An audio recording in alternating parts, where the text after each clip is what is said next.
Selamat datang saudara-saudari. Hari yang mulia ini, kita mau mendengar 1 Timotius babak ke-6. Ya, mari kita bermula. Orang Kristian yang menjadi abdi mesti menghormati tuan mereka, supaya orang tidak dapat memburukkan nama Allah ataupun ajaran kita. Abdi Kristian yang menjadi milik orang Kristian tidak boleh menghina tuan mereka, kerana mereka saudara seiman. Sebaliknya, abdi harus melayani tuannya dengan lebih baik, kerana orang yang menikmati pelayanan itu saudara seiman yang dikasihi. Ajaran sesat dan kekayaan sejati. Engkau harus mengajarkan perkara-perkara ini kepada jemaah dan menggalakkan mereka melakukannya. Sesiapa mengajarkan ajaran yang bertentangan dengan ajaran benar daripada Tuhan kita, Yesus Kristus, dan ajaran agama kita, dia sombong dan tidak tahu apa-apa. Keinginannya tidak wajar. Dia suka berdebat dan bertengkar tentang istilah sehingga mengakibatkan kecemburuan, perselisihan, penghinaan, kecurigaan dan pertengkaran yang tidak habis-habis dengan semua orang yang tidak tahu berfikir dan tidak mengenal apa yang benar. Mereka menyangka dapat menjadi kaya kerana beragama. Agama memang menyebabkan orang menjadi kaya, jika orang puas dengan apa yang dimiliki. Adakah kita membawa sesuatu ke dalam dunia ini? Tidak. Dapatkah kita membawa sesuatu keluar dunia ini? Tidak. Oleh itu, cukuplah jika kita mempunyai pakaian dan makanan. Orang yang ingin menjadi kaya tergoda dan terjerat oleh bermacam-macam keinginan yang sia-sia dan mencelakakan. Keinginan seperti itu menjatuhkan dan membinasakan orang. Sikap mencintai wang menimbulkan segala macam kejahatan. Ada orang yang mengejar wang sehingga menyangkal Kristus dan akhirnya menderita serta berduka cita. Petunjuk peribadi. Tetapi engkau, hai orang yang melakukan kehendak Allah, jauhkanlah diri kamu daripada segala perkara itu.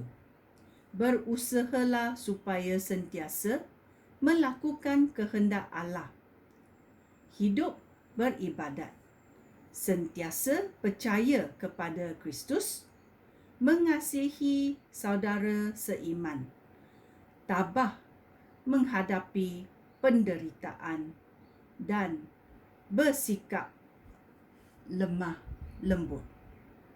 Berjuanglah sungguh-sungguh untuk hidup sebagai seorang Kristian yang setia, supaya engkau merebut hadiah hidup sejati dan kekal.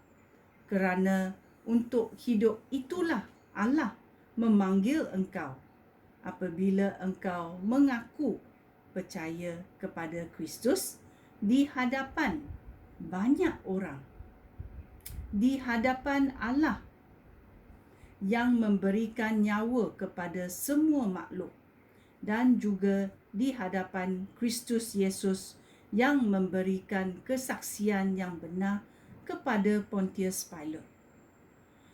Aku mengesa engkau, taatilah semua perintah itu dengan saksama, supaya orang tidak dapat mencela kamu sehingga pada hari Tuhan kita Yesus Kristus datang kembali. Kedatangannya akan ditentukan pada waktu yang tepat oleh Allah sendiri. Dialah penguasa satu-satunya, Raja yang terutama dan Tuhan yang agung. Dialah satu-satunya yang hidup selama-lamanya. Dia hidup dalam cahaya yang tidak dapat didekati oleh sesiapa pun. Tiada seorang pun pernah melihat dia atau dapat melihatnya. Hendaklah dia selalu dihormati dan berkuasa selama-lamanya. Amin. Nasihatilah orang yang kaya dengan harta dunia, supaya jangan sombong dan jangan bergantung kepada barang-barang yang tidak tetap, seperti kekayaan. Berharaplah kepada Allah yang mengurniai kita segala sesuatu dengan berlimpah-limpah untuk dinikmati. Amin. Nasihatilah mereka supaya berbuat baik, supaya rajin mereka berbuat kebajikan, murah hati dan suka memberi. Dengan jalan ini, mereka mengumpulkan harta yang akan menjadi asas yang kukuh untuk masa depan. Dengan demikian, mereka akan mendapat hidup kekal, iaitu hidup sejati. Timotius, jagalah baik-baik apa yang telah dipercayakan kepada kamu. Jauhkanlah diri kamu daripada percakapan yang tidak berguna dan perdebatan yang sia-sia tentang hal-hal yang disebut orang sebagai pengetahuan. Ada orang yang mengaku memiliki pengetahuan itu, tetapi akibatnya mereka menyimpang daripada ajaran Kristian. Semoga Allah memberkati kamu semua. Ini adalah nasihat Paulus kepada Timotius. Walaupun Timotius muda, dia sangat mengasihi Paulus dan sangat mendengar nasihatnya. Tetapi kita pun mesti juga tahu, kita mesti juga diberitahu berulang kali, seperti ibu bapa menasihati anak-anak. Ini adalah surat 1 Timotius babak 1 sampai 6 dari Paulus kepada Timoti. Mari kita belajar macam mana menjalani hidup kita sebagai seorang Kristian. Sekian, terima kasih. Shalom.